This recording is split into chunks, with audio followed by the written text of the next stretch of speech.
This episode of the podcast is brought to you by patreon.com/lightscameranonsense. Visit patreon.com/lightscameranonsense to help support your favorite new movie podcast. Now, let's get started.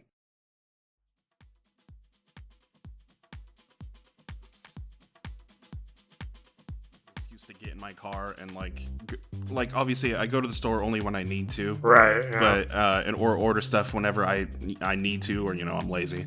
But I have to find an excuse to start my car and drive around and get out of the house just because cabin fever is real. Oh yeah, for sure. Eli Roth had it right.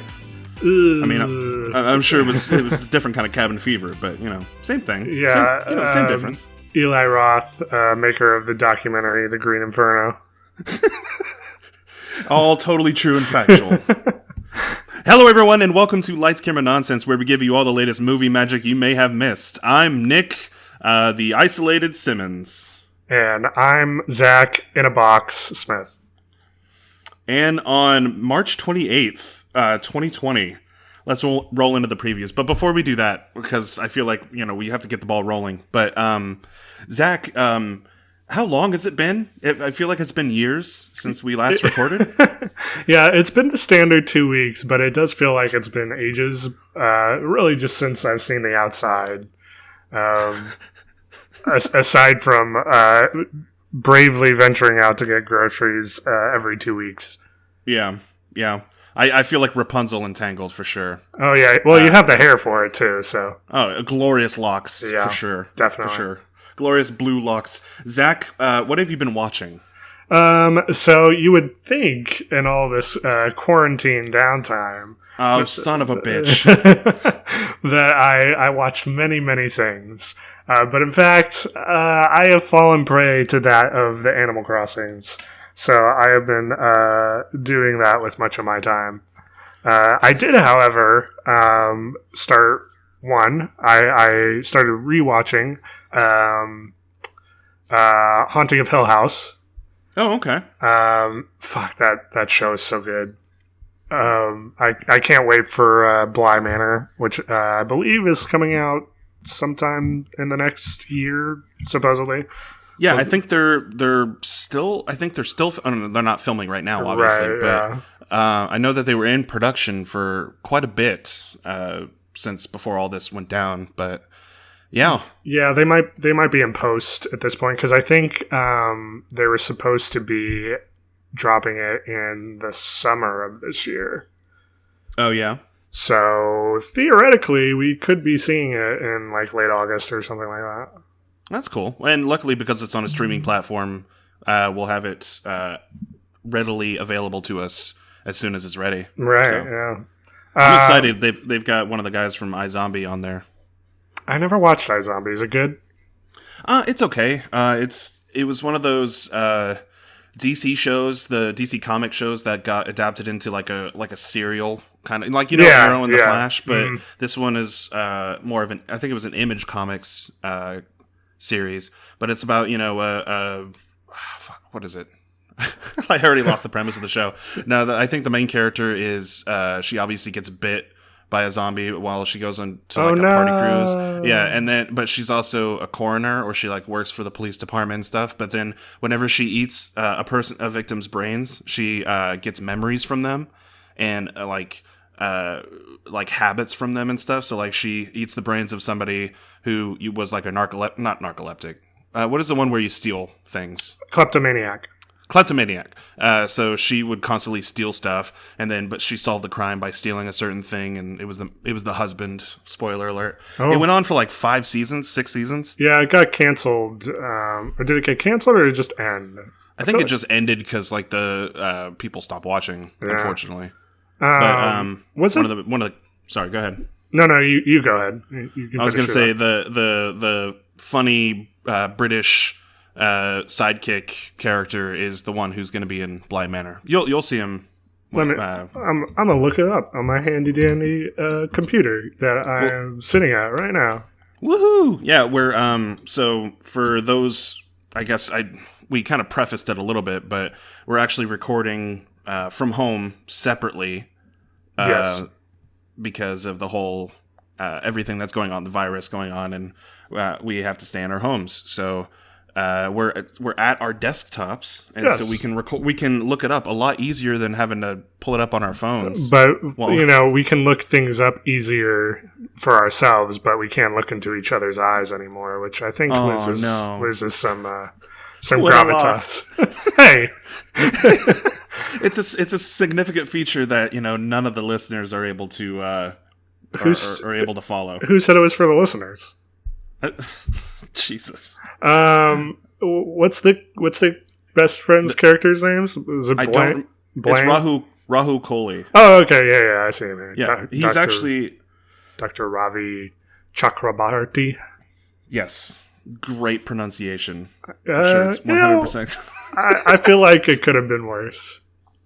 But he's actually a voice actor too, and he voiced a character in a show that I watched. I just saw that because I clicked on him, and then that show popped up, and I'm like, oh, okay, cool. Yeah. But anyway, Haunting a Hill House, great show. Mike Flanagan does a spectacular job with that, and again, I just can't wait to see the follow up to that. That show is like on pins and needles constantly the entire time. And it doesn't do the thing that like a lot of shows or horror movies do, where it squanders its jump scares. Like there's too many of them too often. Right. It's like you could feel where a jump scare would be in something else, but then it's not there, and it lingers, and then like something small happens. It's way more terrifying that way, I feel. Oh, for sure. Just a constant feeling of dread. Yeah, great series. If you haven't gotten around to it yet, I highly recommend. So I rewatched that, and I also finally I made a joke about it. I think last episode I watched Toy Story 4. Yeah, what a weird choice. Well, I hadn't watched it, and Casey really had no desire to watch it. So one evening she was off watching her own thing, and I was like, whatever, I'll watch Toy Story 4. I had intended to do a double feature where I watched that, and I have it on a news docket for later, but Onward got dropped on VOD way earlier than it normally would have, just because of the coronavirus pandemic. So I was going to do a double feature with those, but in the end, I ultimately just went with Toy Story 4. Just because it's going to be on Disney. Onward's going to be on Disney Plus in like a week. So. Oh yeah. But Toy Story 4. So. How about that Sporky, huh? Forky, you mean? Is it Forky or is it Sporky? He's a spork. He is a spork, but Bonnie, I guess, doesn't know what a spork is, so she calls him Forky. Bonnie's an idiot. Well, she's a first grader, so you're not wrong. No excuses. No excuses. Or kindergartner, rather. Yeah, that's a weird movie, man.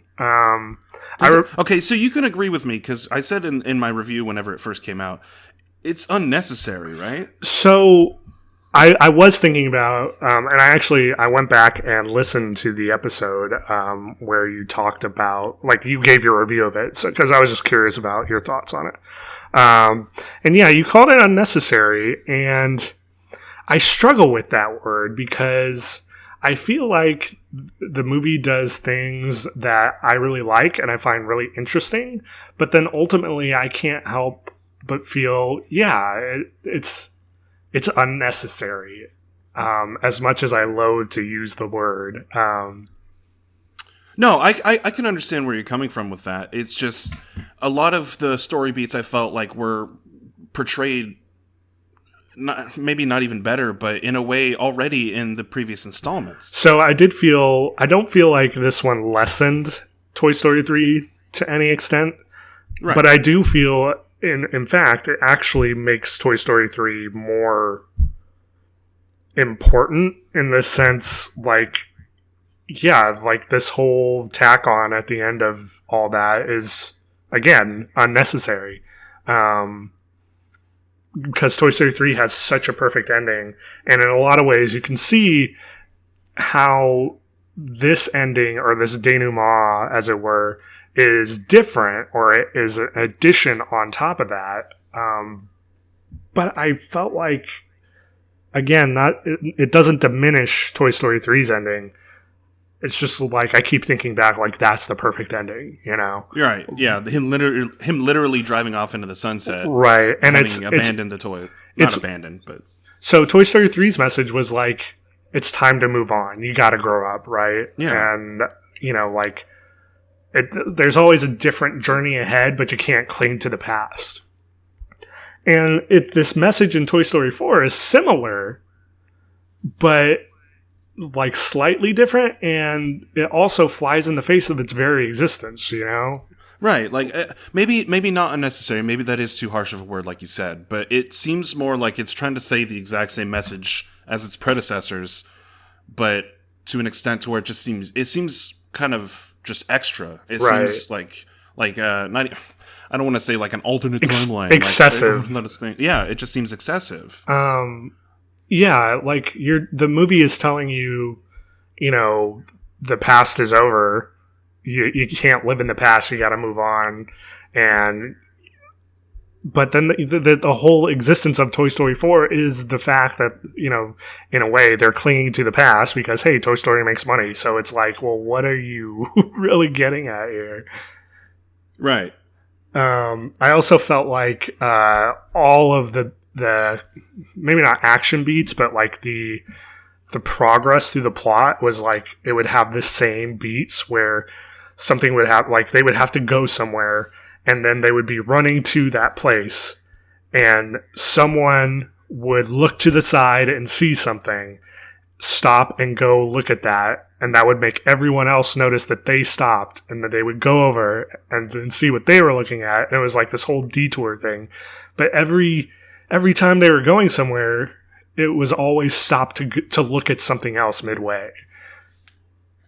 Yeah, it just seemed like they were...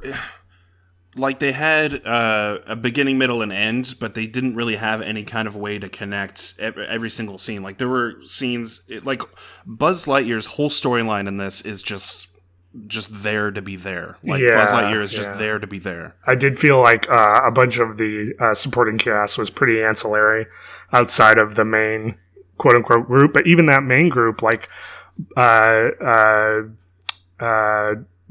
Key and Peele's characters. Duck and Bunny, yeah. Like the advertising made it really seem like they were going to be a bit of a bigger part, but they kind of have like this one bit comedy act throughout the thing, you know? Yeah, we need you to be Key and Peele in this. Yeah, PG version of it. But even then, like those two are known for like their great comedic stylings and like their ability to use different material, but ultimately they're just doing the same joke over and over again, where it's like, we're gonna jump people. Like, what if we did attack people, you know, as toys? Yeah. They kind of played with the idea that people have been messing around with since literally Toy Story 1. Exactly. I did, when the movie started, there's a brief intro. I guess it takes place somewhere between Toy Story 2 and 3, where Bo Peep is still in the house, in Andy's house. And it's kind of like how she ended up leaving the group.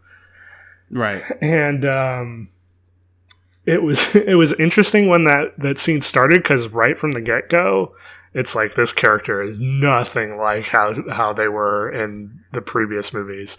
That's okay, because I really like this change that they do with him, do with Bo Peep.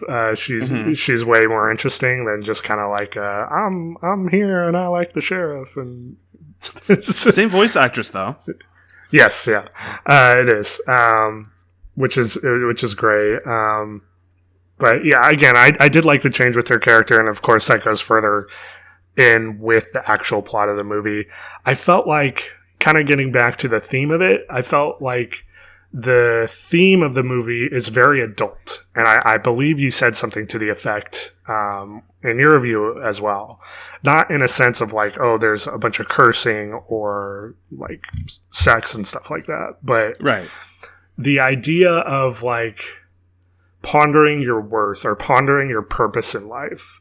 I don't think it's necessarily outside of the realm for a child to grasp, but the way they go into it, it's like they're going below the surface of just like a child's understanding of that. You know, they kind of start to get into a deeper thought process of like, what is your worth, and is your worth inherently tied to what you're doing for someone else, or is it like living your life the way you need to live it? You know, like at a certain point you need to stop putting others ahead of your own needs.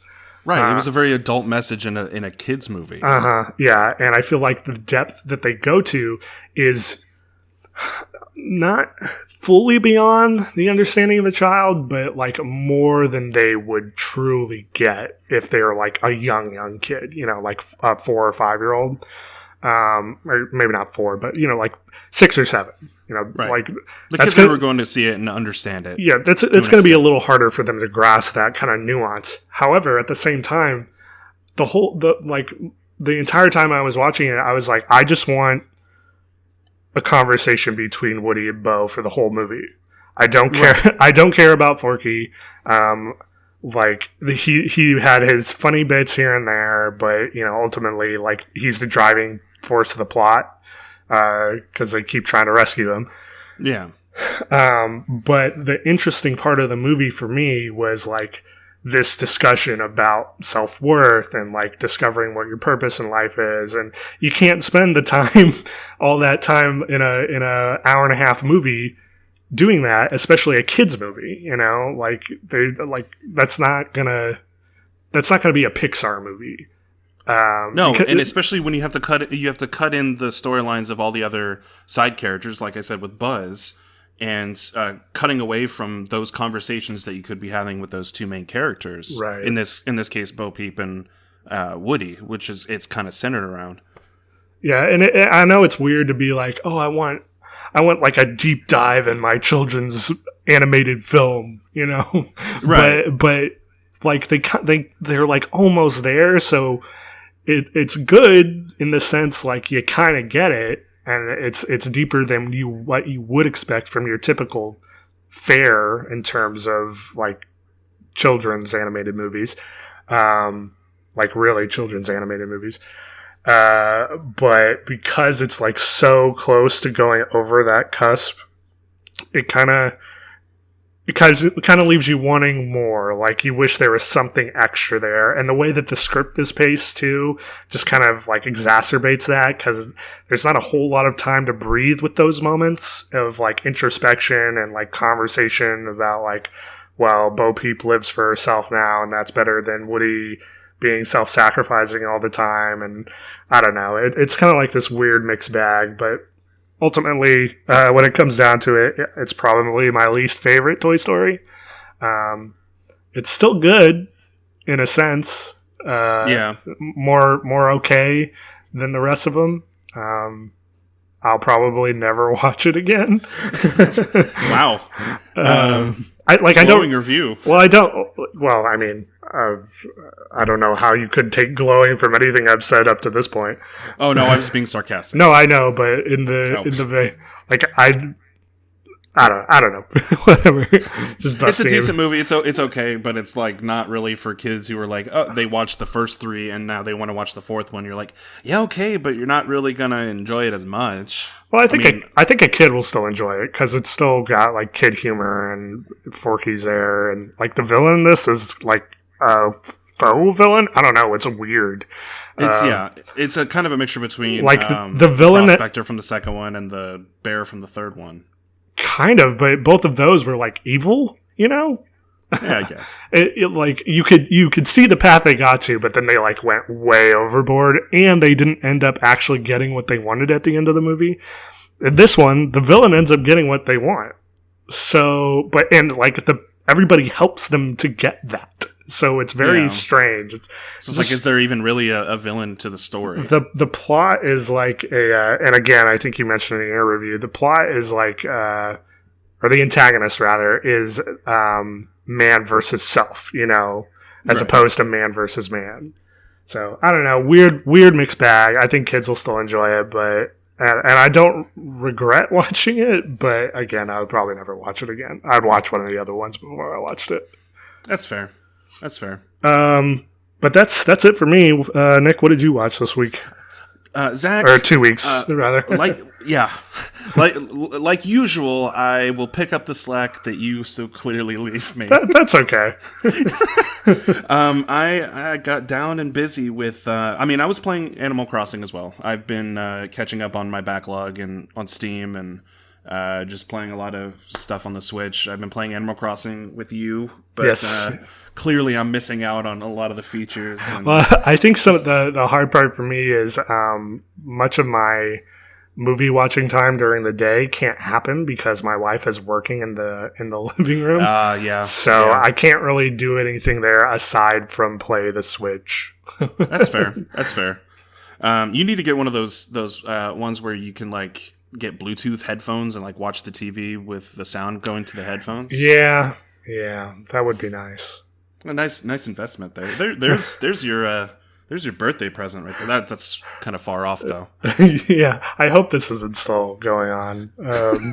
Hopefully we get to August and it's done. But anyway, what were you saying you were watching? Sorry, I got kind of sidetracked. So I ended up watching Bloodshot.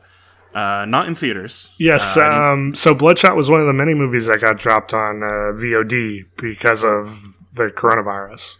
Yeah, I'm kind of upset I didn't get to see Invisible Man on. I can watch it now through VOD, but I'm glad I got to see it in theaters. I am too, which is another one of the movies.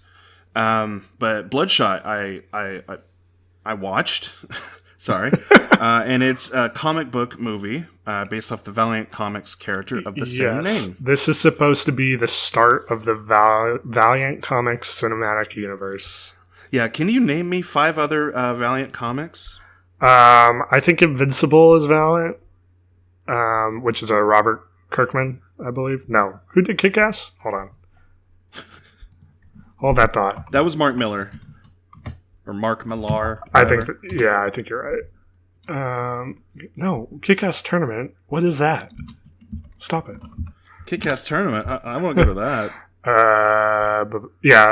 Mark Miller. Hold on, let me pull up a list of Valiant comics. And we're here. We might as well use this to our advantage. Well. Yeah, go ahead. Use this to our advantage while we're here. Okay, Valiant Comics. Let's see. You got Bloodshot, Ninjak. Nice. Faith was the one I was trying to think of, and I couldn't remember. Harbinger is another one. Shadow Man. Divinity. So not a lot of ones that you've ever heard of, right? Livewire. Jeez. There's apparently a Turok. That's. I think that might be like they sold the rights to Valiant Comics. I don't think that's like an original Valiant. I don't know. These look pretty old. Maybe the game is based off the comic. I have it backwards. I think it might be. Oh, that's weird. Well, anyway. This one's based off the Valiant Comics Bloodshot character, and it's directed by David S.F. Wilson, who has never directed anything before. Okay. And it was written by the guy who wrote Fantasy Island and Truth or Dare and Kick-Ass 2 and Never Back Down. Oh, no. But also written by the guy who wrote Arrival. So, interesting. That is a interesting mix there. Yeah, it is. 2 different people. The guy who wrote Arrival did not write Never Back Down. But it's basically about a Marine who's killed in action and then brought back to life by a company with superpowers for secret reasons. But it's very obvious when you watch the trailer because guess what? That's the twist. That's the only twist. And when you watch the trailer, you watch the whole movie. Well, how else are they going to get people to watch it, Nick? The end. No, so I went into this movie thinking, they're not going to go based off of Valiant Comics name recognition. Well, yeah, that's that's very obvious. And I feel like even if people went to go see this in theaters, it wasn't going to be a huge crowd to begin with. They're getting just as many people seeing it VOD as they would if they released it in theaters, which they did, technically. It has a 29% on Rotten Tomatoes. It's not a great film. I wouldn't say it's the worst. The writing is very cheesy and bad. It's got Vin Diesel trying to gutturally utter lines that you can barely understand, and clearly everybody else on set could understand when they were recording. But it's really tough, man. It's produced by one of the producers from Fast and Furious, of course. That's how they got this off the ground. Of course, yeah. But it's very by the books. Like, as you're watching, you're like, all right, this is going to happen. All right, clearly this is going to happen. Like I said, if you watch the trailer, I'm not ruining the movie, because if you had any interest in it, you will watch it anyway. Well, you would have seen it, or you will watch it anyway, because it's kind of one of those dumb, fun action movies. But there's really not that much substance to this film. I mean, yes, you get some really cool visual effects when it comes to how Vin Diesel, he's obviously gets shot a whole bunch of times, and he regenerates. There is blood, and he does get shot, yes. So it lives up to the name. But other than that, it's just kind of like, okay. And it begins, and then it goes, and then it kind of ends. I didn't really feel like as soon as the movie was over, I was like, oh man, that was really quick. Okay. I guess I can move on to something else. But, it stars Vin Diesel, Yaza Gonzalez, Toby Kebbell for a little bit, and then Guy Pearce is obviously the main guy there. If you're going in for, like, if you are a huge fan of Michael Bay movies, or, like, just typical action movies, and those are kind of your thing, this will be your thing. So this is not my thing. Yeah, I don't... Well, I just don't see it jumping... Bleh. Not booster jumping. What is it? Kickstarting a cinematic universe, especially with the timing of its release. Boy, is that going to be all over your face when we're on the Ninjak 2. The Valiant Comics team-up film. Yeah, egg on my face. Absolutely. But, Valiant High. That's real, by the way. It is? It's like a high school version of it? Yeah. Okay.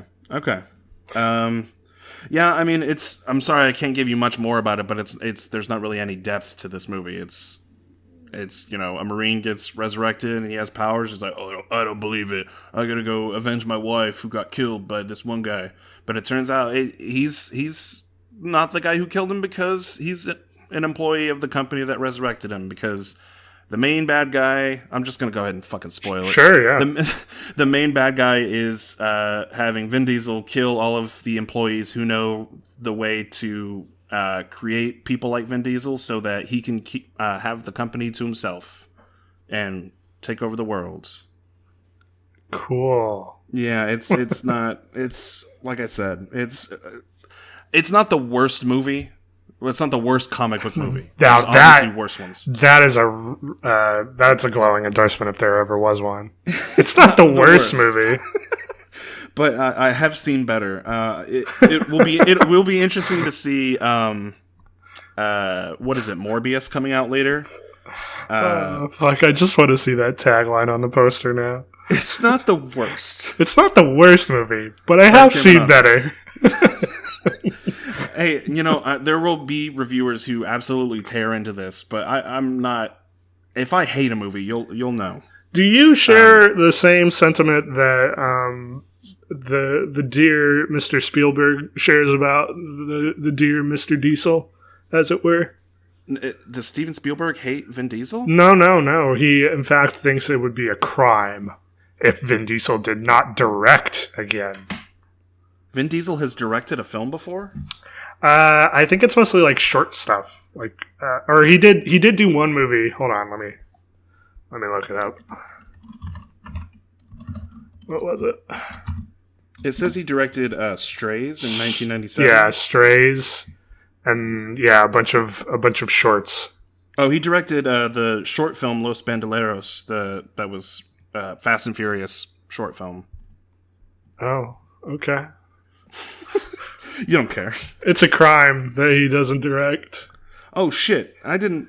Did you know that Vin Diesel's going to be in Avatar 2 and 3? Not that it matters, because I don't care. I didn't. But yeah, he's in Avatar 2 and 3. Cool. Yeah. Anyway, what's funny is that actually Jared Leto was supposed to play Bloodshot, but dropped out and Vin Diesel hopped on. And now Jared Leto's going to be playing Morbius in that fucking Sony Marvel abomination movie that's coming out. That makes no sense. It makes no sense. And is it tied to the Sam Raimi universe, or is it tied to the Sony universe, or is it tied to its own universe? Who knows? But I watched that. That was kind of the main movie that I watched. I've been watching kind of movies that I you wouldn't have normally watched. No, that I've seen before. Okay, more recently, gotcha. I'm watching movies that we've already talked about on the podcast. Gotcha. But I have been watching The Outsider on HBO. The one based off the Stephen King novel. That came out like the novel came out like 2 years ago. Yeah, the series I think ended just a little while ago with Jason Bateman. Mm-hmm. Jason Bateman and oh man, what is it? Hold on. Ben Mendelsohn is the main character. That guy's a peach. He is. He's really great in. He was in Rogue One. If you have never heard of him before. Wait, was it Rogue One? Was it Rogue One or was it? Yeah, it was Rogue One. Yeah, it was Rogue One. Ready Player One. He's the villain in everything. Yeah, he always plays the villain. Oh yeah, shit. He was in Dark Knight Rises. Holy fuck. He was in Detective Pikachu. Was he? Yeah, although I don't think technically he was the villain in that either. Okay, all right. Yeah, I don't remember him in Detective Pikachu, but I don't really remember that movie. So, I'm pretty sure that was him. Hold on. Are you sure that wasn't Bill Nye? Are you talking about the main? No, one? I know who Bill Nye is. All right, take it easy. No, he was the guy that you thought was going to be the villain, but then he was not. Fuck, hold on. Detective Pikachu. All right, let's look. Who the fuck is this guy? He was in a movie last year called Baby Teeth. Gross.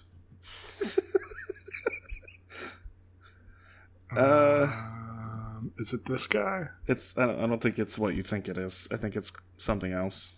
I think I'm thinking of Chris Gere. I don't even know who that is. Who's Chris Gere? He looks like Ben Mendelsohn a little bit.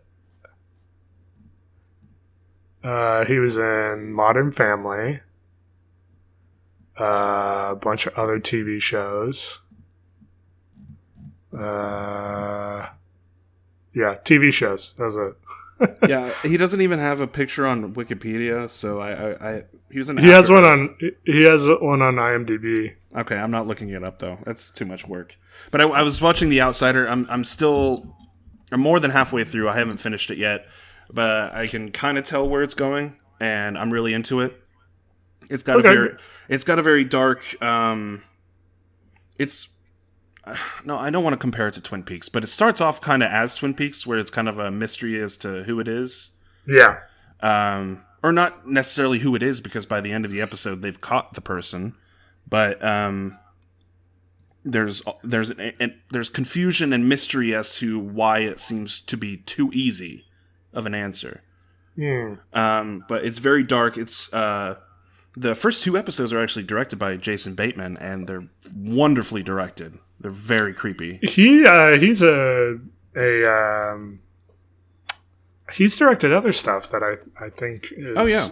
He's generally a pretty good director, if I remember correctly. He actually directed, I think, that movie Bad Words that he starred in. Yeah, that was pretty okay. Oh, was it? Yeah, it was. I mean, it was funny.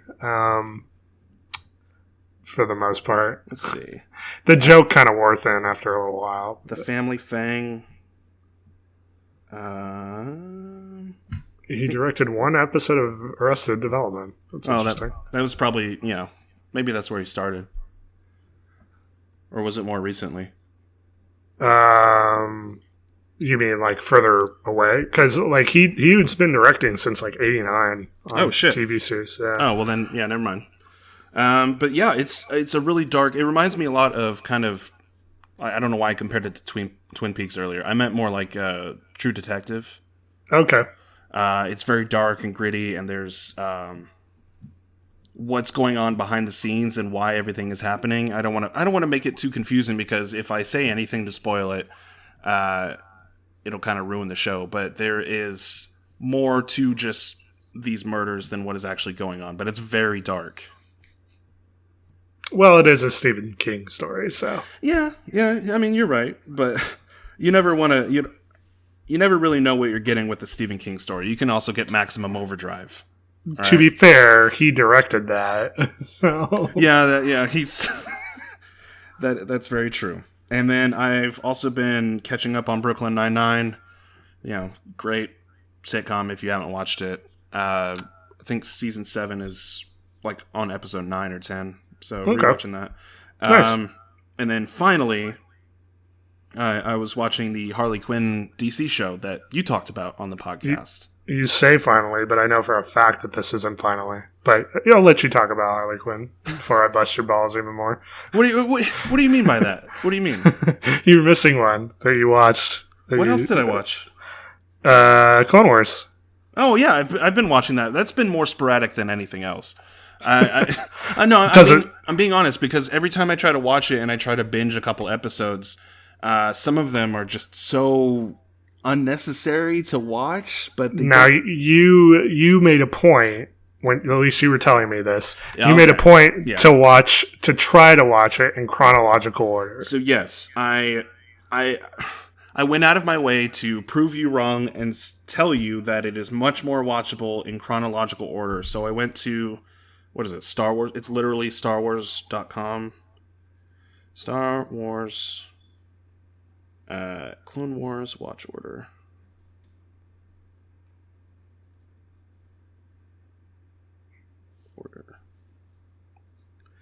And then, yeah, it's StarWars.com.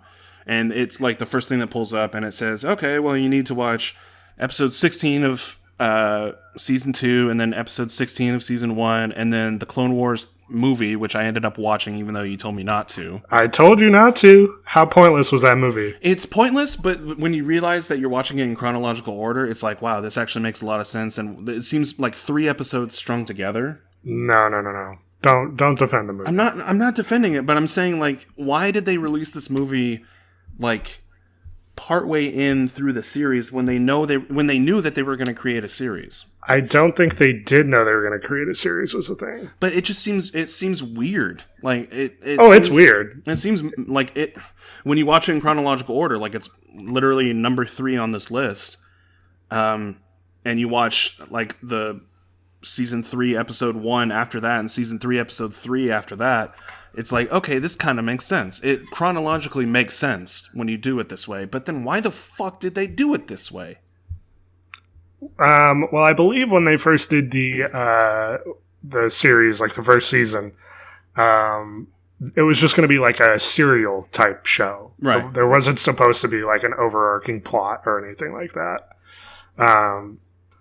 So I think that's what they were getting at, but then they realized like, oh, that kind of sucks. So let's not do that. And do they ever stop with the intro? Because I'm on like number 15 of this huge list of things to do, not counting the movie.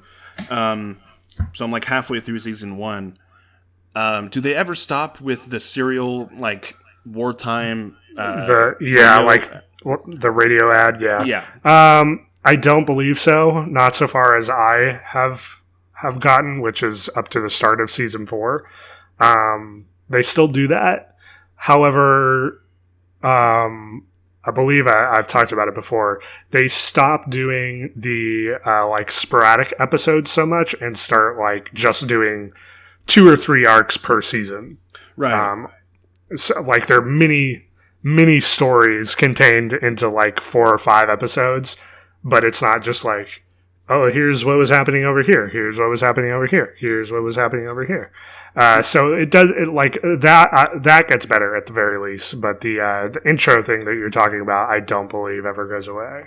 I could be wrong. Like season 7 has been dropping episodes, and that could be like they're totally different, just totally different. But as far as I have gotten, that thing is still there. Okay, well, damn, because it's a little bit distracting. I understand them wanting to try to recap previous events in case they hadn't watched it, back to back like we're doing now.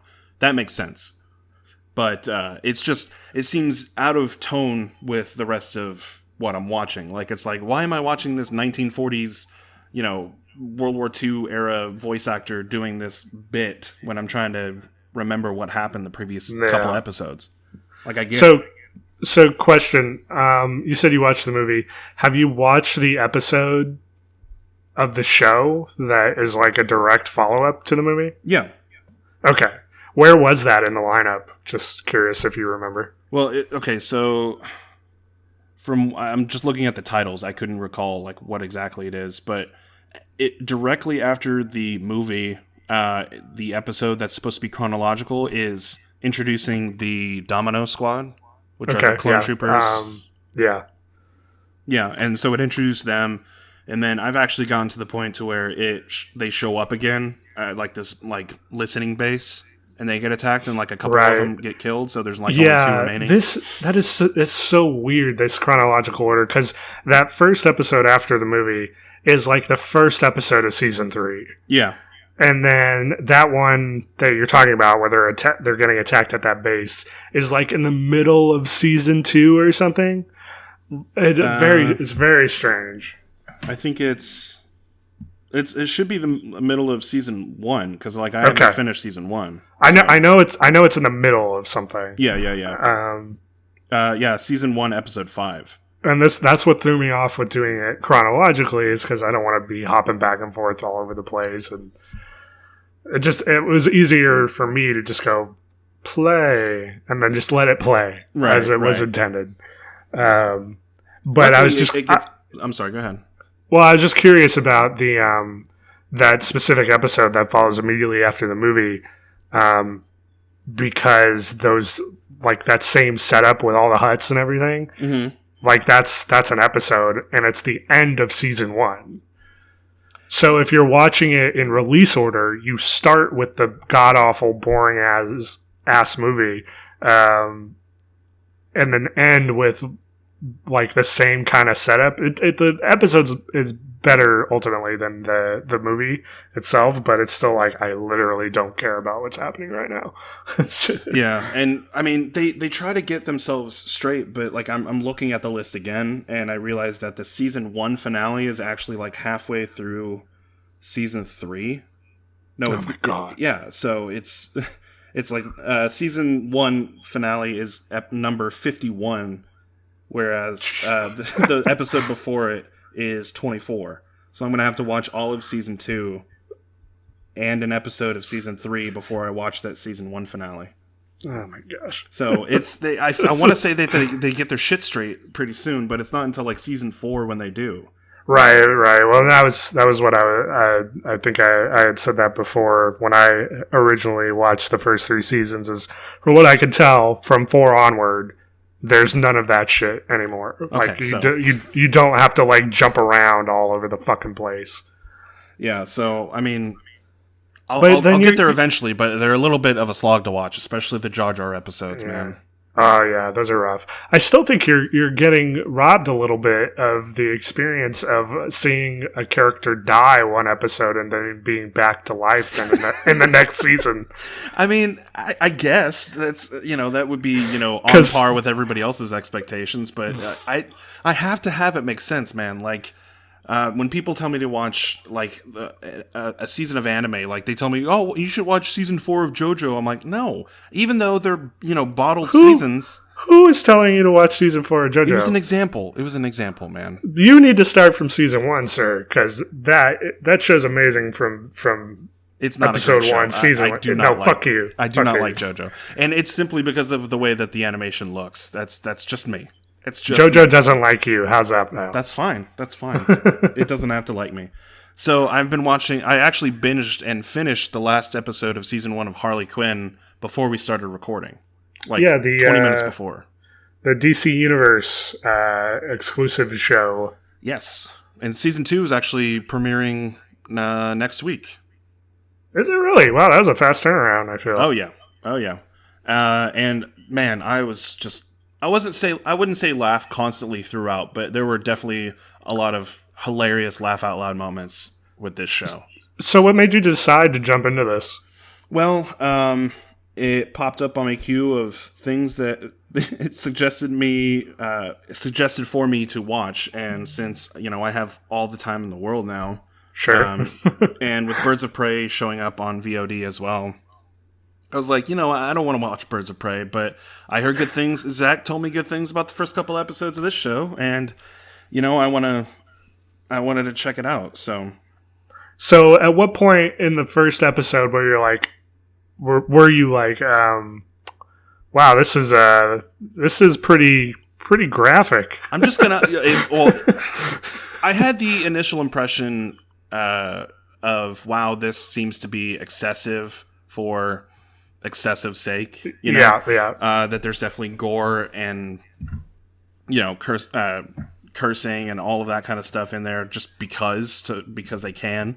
Yeah. But once you get into the meat of like kind of the thorough plot line of the entire season, really, because the first couple episodes are kind of like bottled episodes, so you can kind of watch them on their own, but then they have an actual plot line that goes episode after episode.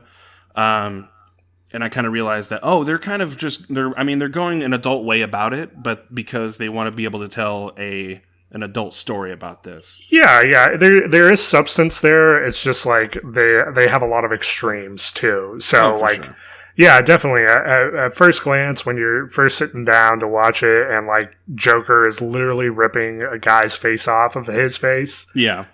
And then Harley is like insinuating that Batman fucks bats.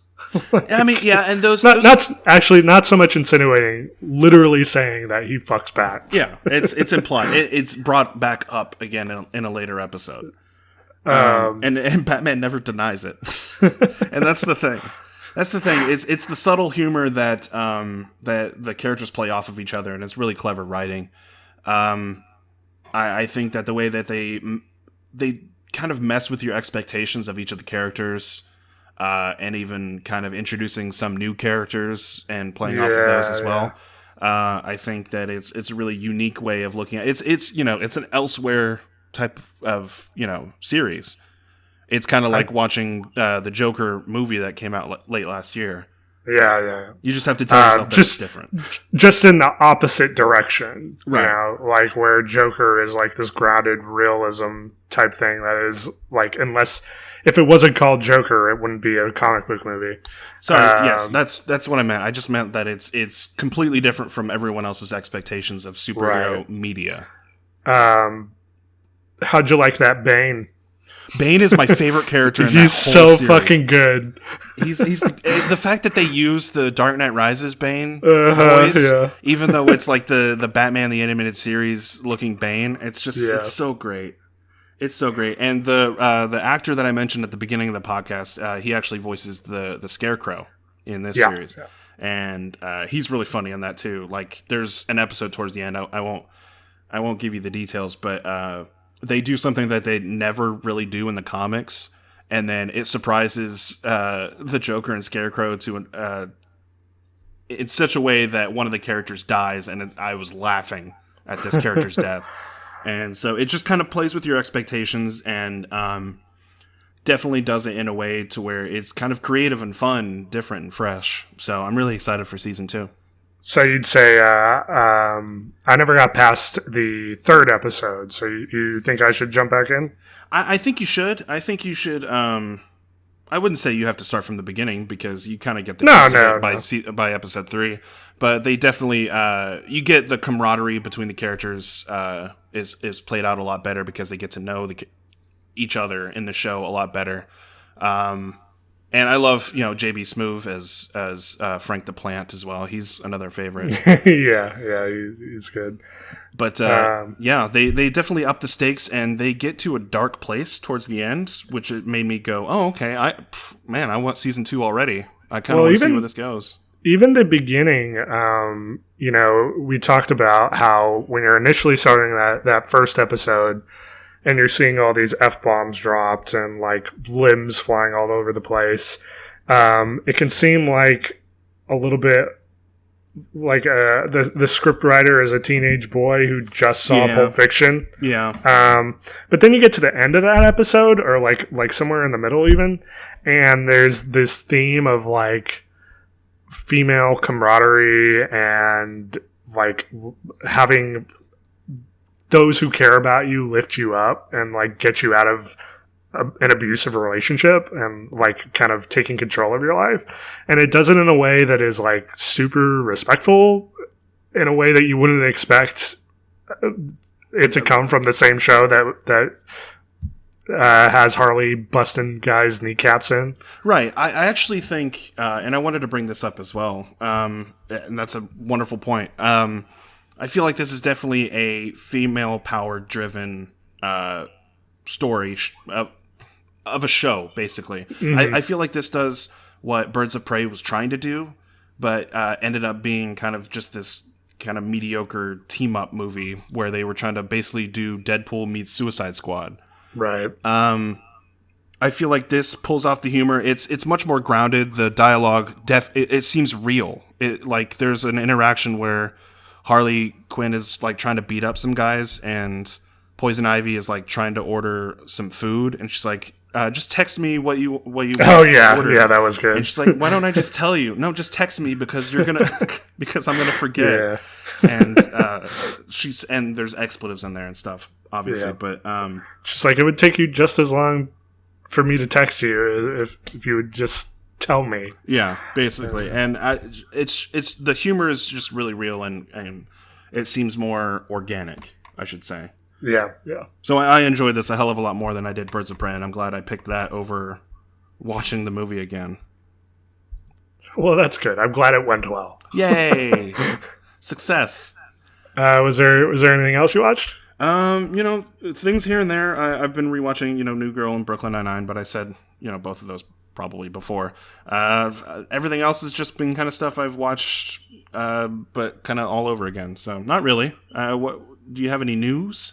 I do have news. News. Now I will say that I've truncated news quite a bit this week because over the past 2 weeks, most of the news has been this isn't happening anymore, or this is on hold. Okay. That kind of thing. And I don't want to sit here for 30 minutes bumming everybody out because we're like, too late. People are already dealing with shit, and it's like me going over cancellations and movies that aren't coming out at the appropriate time, or production being halted. That's not gonna make anybody feel better. And frankly, if it was happening 2 weeks ago, it's not happening right now. So you can just take that and kind of go with like a blanket, okay, this is how it is sort of thing. Yeah.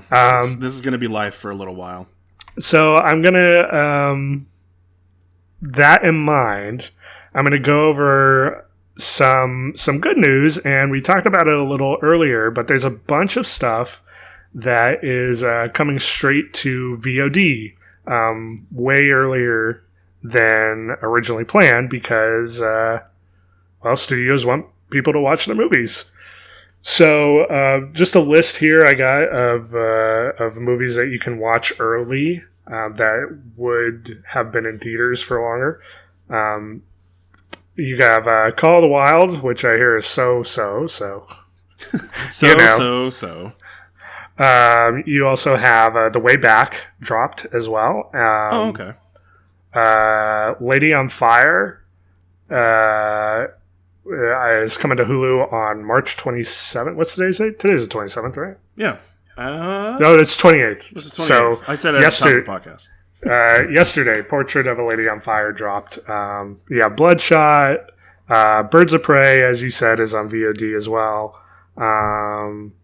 Onward is on VOD right now, and then it's dropping on Disney Plus on April 3rd. Okay. Sonic the Hedgehog is actually dropping on VOD on the 31st, so at the end of the month. Oh, wow. You'll be able to watch that. I've heard pretty good things about that. Yeah, it's a decent movie, man. The little girl was really upset about, or was really happy he got his shoes. The little girl that you were sitting next to. It made me cry, man. The Hunt, which also is supposed to be so. A lot of great movies coming out, especially in our. Why can't we have movies like? Why couldn't this have happened like during Avengers Endgame, where everybody could have just watched it at home separately and reacted separately? I'm sorry that the global pandemic didn't do it on your time. Please. I'm sorry. That's mean. That's inconsiderate. The Gentleman as well has dropped. That's a good one. I actually recommend that. I know we talked about it in a previous episode, but it's good. Yeah, you were saying that was good. And I think that was it. I said The Way Back, that's dropped. Oh, Emma is on VOD now. Emma is with that Anya Taylor-Joy. Right. Who wrote the original Emma? It was Jane Austen. Okay, thank you. I was gonna say, one of those. Who is it? Charlotte. One of the Bronte sisters. Charlotte Bronte. Or Emily Bronte. Edgar Allan Poe. One of them. So, and there's supposed to be a few others coming down the line, but those are just some of the, like Bad Boys just got announced for dropping. I think at the end of the month as well. So yeah, a lot of options, and hey, varying degrees of quality aside, it's nice that we still have the opportunity to see these movies in a scenario that is not as desirable as you would have originally liked, but it's still there. Don't forget Invisible Man. Did you say that? I think I said it. But if I didn't, Invisible Man is on VOD as well, and that is a spectacular movie, as we have both previously said. So definitely jump on that one if you haven't seen it. Okay, moving on. Some news has come out about the Mortal Kombat movie that's in the works. Oh, okay. By one of the actors. Let me see if I can find him. Makad Brooks, who I believe is playing Jax. He's playing Jax. He's talking about how it's going to be dark, but grounded and real and based in physics. Why? What kind of a quote is that? He goes on, he says, when I approached Jax, I was like, okay, well, he's an assassin, he's a killer, and he kills monsters. He's not an assassin. He's not. He's a special forces guy, but whatever. What the fuck? So already, no thanks. He says, and he kills monsters, so he has to be a monster. I hate this. But doctor, I am Pagliacci. Son of a bitch. And I was stuck on this Ernest Hemingway quote. Oh God, this goes places. And I'm sure I'm gonna fuck it up, but it goes along the lines of, quote, once you've hunted and killed trained men long enough, you have very little taste for anything else in the world. And that's who Jax is. Like, that's a weird way of approaching that character. It's not. It's a special forces guy with robot arms. That's it. There's not a lot of substance to this. But all that to say is, they have gone on record and said what we were all dying to know, because we're all on the edge of our seats about the Mortal Kombat movie, that there will be fatalities, but according to this actor, they will be grounded in reality. Which seems like a strange thing to talk about your Mortal Kombat movie. It's so weird, because they have great actors in this movie. I don't understand. Yes, Tadanobu Asano playing Raiden. You got Joe Taslim playing Baihan Sub-Zero. You got Hiroyuki Sanada playing Scorpion. Well, you are clearly more looking forward to this Mortal Kombat movie than I am. Dude, Chin Han is in this. He's playing Shang Tsung. Yes. I have no idea who Natara is, though. Who the fuck is Natara? Bat-winged vampiress. Never heard of her. But anyway, they've got a lot of great talent behind this, and obviously from the producers, look, you got James Wan and Todd Garner. Okay, don't look up Todd Garner. James Wan. Hold on, now I gotta look up Todd Garner. Son of a bitch. I wasn't gonna until you told me not to. Now I have to. Todd Garner. Todd Garner. What are you in? Oh, no. As soon as I pulled up his name, I'm like, okay, Paul Blart Mall Cop, Here Comes the Boom, Zookeeper, The Possession of Hannah Grace, and Scout's Guide to the Zombie Apocalypse. It's not a great... Jack and Jill. Anger Management, 13 Going on 30, Triple X. Now, to be fair, he was in The Animal. So we got that going for us. It's a really fucking mixed bag, and I think this is his feature directorial debut. That's good. That's great. This is good. He was in The One.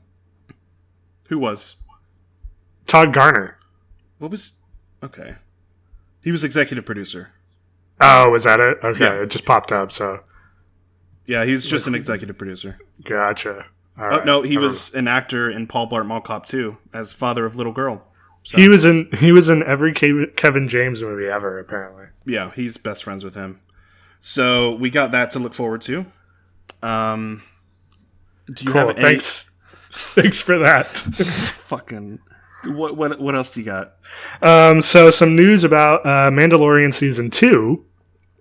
Which coincides with your Clone Wars watching. Oh, that's right. Yeah, go ahead. Rosario Dawson has supposedly been cast as Ahsoka Tano in Mandalorian Season 2. The deuteragonist. And there's also talks of this possibly being a backdoor pilot for a solo Ahsoka Tano show as well. Ooh, cool. So that's interesting. Rosario Dawson's great. Spoiler alert, she survives the Clone Wars, I guess. Well, yeah. I mean, yeah. But, I mean, they're gonna have to fill in a lot. For the people who have never watched the Clone Wars, who are now into Star Wars in a way with the new films and with Mandalorian Season 1 and Baby Yoda and all that shit, they're gonna have to be like, oh, who's Ahsoka? The people that want to look up this information. Hopefully, and I know the Disney executives are like, yes, they're going to watch Clone Wars now. Hopefully, they're going to be interested in seeing a solo project with this character. But I would argue that there's already a fairly large crossover section between the two shows. So I don't think they're going to have to work that hard to explain character details. And when they do, I would imagine it would be much like The Mandalorian, where it's just kind of integrated into the plot, where it's not like, I'm Ahsoka Tano, I am a Jedi, blah, blah, blah, blah, where it's more of a show, don't tell sort of thing. I can see that. I can see them not really going into much detail about her backstory necessarily, but they may have to... don't you think they would have to kind of fill in the gaps? Depends. For the 9 feature films. Oh wow, that's generous. I wasn't even including 2 of them, so. I think it probably depends on, like you said, how this lines up with Clone Wars. But honestly, no, I really don't think they're gonna have to. I'm gonna have to look this up later once we're done recording. But I feel The Mandalorian takes place after. Isn't it after the fall of the Empire? Yes, yeah, it's in between 6 and 7.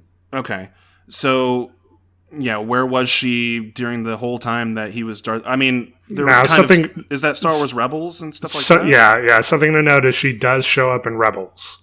Okay.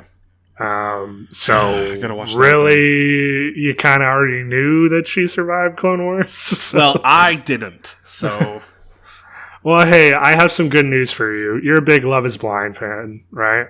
No, I'm not. Yeah, you love it. You love it so much. No. Don't lie. Yeah, it's been renewed for 2 more seasons. So you're Hooray! I guess I'll have to try to give it a shot. Yeah. Well, oh fuck! I forgot. I watched Tiger King. I'm sorry. Put a pause in all of that. Oh damn! Yeah. Tiger King. So the memery has been going on with Tiger King. I'm sure you have noticed. Was this why you sat down to watch it? Because I was about an inch away from doing the same. No. I actually started watching it based on pure interest alone. Oh, okay. Wow. I was like, all right, who is this Joe Dirt looking motherfucker? And what's he got going on? And you finish the first episode and you're like, oh shit. Okay. How long does 8 episodes. Oh, okay. Fuck. I'm not I didn't realize it was a short series. I thought it was a documentary movie. I thought it was too. And then I finished the first episode and I'm like, oh, okay, this is a season. Oh, it's a whole season. And there's a whole lot of content in there. They could have easily cut out like a whole 2 episodes worth of footage, but they go really deep into the backstory of this guy who goes by Tiger King, but Joe Exotic, and kind of his backstory. And you kind of start to wonder, like, how did I not hear about this guy or any of the people involved in these stories? Because like it's not just him. There's a huge whole network of like big cat. Exotic animal owner, lover, zoo owners who are like, they're breeding cats and they're selling them and they're selling drugs and shit. It's insane. The bump on Netflix shows a very emphatic man who is shouting at the interviewer about how he's not in a cult. Yeah. There's parts of that. This guy actually ran for president in 2016 as an independent. Oh man! There was actually a feature on Last Week Tonight, where John Oliver did a little short piece on him, and when they showed the clip in the documentary, I'm like, oh fuck, I actually remember that. That's this guy. So I would definitely give it try to watch the first episode, and if you get intrigued, watch the second episode, and then if you're hooked by the second episode, just keep going. I mean, I'll probably watch it because the memes implore me to. So, oh, dude, you get to see some of his music videos and just some of the dark stuff that they have to go through. There's murder plots and stuff. It's fantastic. It actually makes me interested in documentaries, which is high praise. Well, I already like documentaries, so I'll probably doubly enjoy it. But I am not, sir. So, It's really interesting. So I would give that as a shout out, last minute shout out. Sorry, I didn't mean to cut into your news. No, you're quite all right. I do have a few more here, so we'll power through those real quick. Okay. Netflix has announced that Castlevania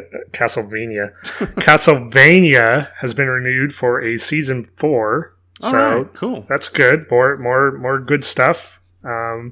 Always good to have more of that. Additionally, Netflix has also announced that, or they haven't announced, but they are apparently in talks with Ryan Reynolds to do a production of I saw this.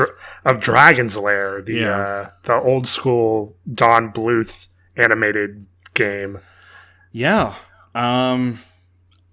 Interesting. Is it going to be live action? Is it going to be animated or? I would imagine. Well, yeah, I don't know. I can see it. I can see it. They could go either way. I could see it animated, like if they actually do like the Don Bluth type of animation, where it's like Ryan Reynolds voicing the hero. What is the name of the character that you play in? Dirk, I believe. Okay. Yeah. And then Daphne's the princess. Right. If they do something like that and they do like a rated R version of that, man, I would watch that in a heartbeat. Have you played Dragon's Lair? I've played bits and pieces of it. Some of the animation tiptoed its line of what it would have been acceptable for a child to see at the time for animation. Right. But I mean, they did similar things with the last. Is it the Last Cauldron? Black Cauldron. Black Cauldron. I don't know why I thought it was the last. Last Unicorn, and that's totally different. Yeah, before my time, but if they try to mimic that in a way, but also make it more current, then I could definitely see that being a success. I don't know if I mentioned it, but it would be a movie. So it wouldn't be a show. That would be a movie. Oh right, did I say show? I don't know. Oh, okay. I was just adding that detail because I couldn't remember if I had already said it or not. Gotcha. Two more here. Solar Opposites. Have you seen the trailer for this? I have not. No. So Solar Opposites is Hulu's new animated comedy show from Justin Roiland, who, if you're not familiar, does Rick and Morty. Solar Opposites. Okay. Looks pretty on par with what you would normally get from him. So yeah, looks interesting to me. All right, I'll give it a look after we're done recording. And then lastly, some nice news. Netflix has created a coronavirus relief fund for entertainment industry vets. So, in the midst of all this, you're having some good news come out. $15 million of the fund will go to third parties and nonprofits that offer emergency relief to out-of-work crew and cast in countries where there's a large production base. See, that's all you have to... And, oh my gosh. That's all you have to do when it comes to being a good company is like, hey, try a little bit. Like, you see Netflix doing this, but a lot of the other entertainment companies, what have they really been doing for their employees that haven't been able to go to work? They were in the middle of production of a film, and now yeah. Well, and that kind of falls down to the studio level. That really comes down to more of like each studio on an individual basis, right? But at least there's this, like there's some, and like the way they're doing this, it's not just like their Netflix properties. They're donating it to organizations such as like SAG and that kind of thing. Right. But I mean, like from looking at it from the company perspective, like all the entertainment company has to do to eat. I mean, and I'm not even saying for publicity reasons. I'm saying as a good thing to do for the world because we're all having to deal with this on a personal level. Let's be real. If you're in an industry where your work is suddenly gone overnight, the people in charge of that have a very, very real interest in keeping you and those in a similar situation still, in a position where they could come back. Because it's not going to do Netflix any favors if all the production crews that are now out of work suddenly have to go do something else, and then by the time they roll everything back, they can't because they're too far deep. And I don't think I actually said the total amount. I just said what that $15 million was being allocated towards, but the total amount of the relief fund is $100 million. So that's I thought it was just the 15. No, it's $100 million, and then that 15 is allocated to that third party fund and nonprofit. Right. And then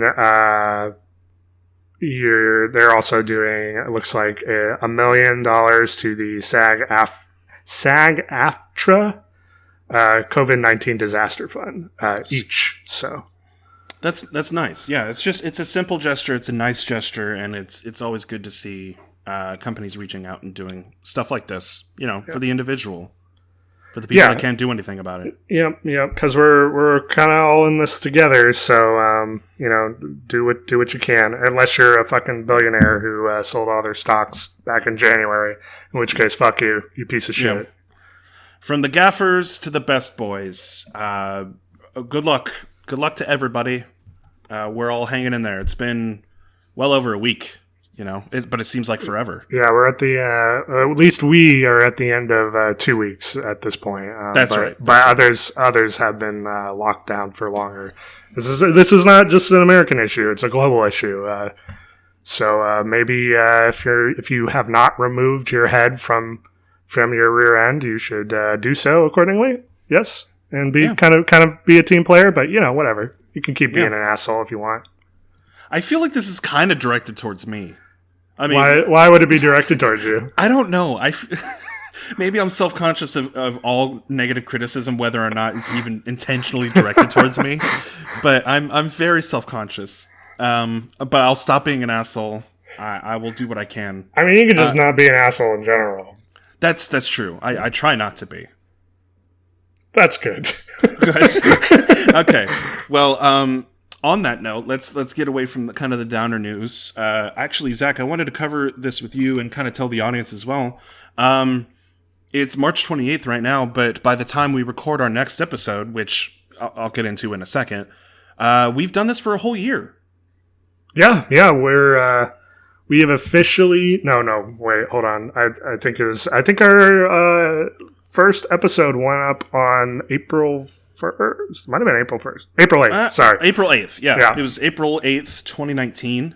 So by the time the next episode is pulled up, is posted, we will have done this for a whole year. So thanks for doing this for me. Not for me, with me. Am I getting paid? Do it for me. Yes. Yeah. Happy anniversary to you. Congratulations. I'm tipping my hat. Milady. Milady.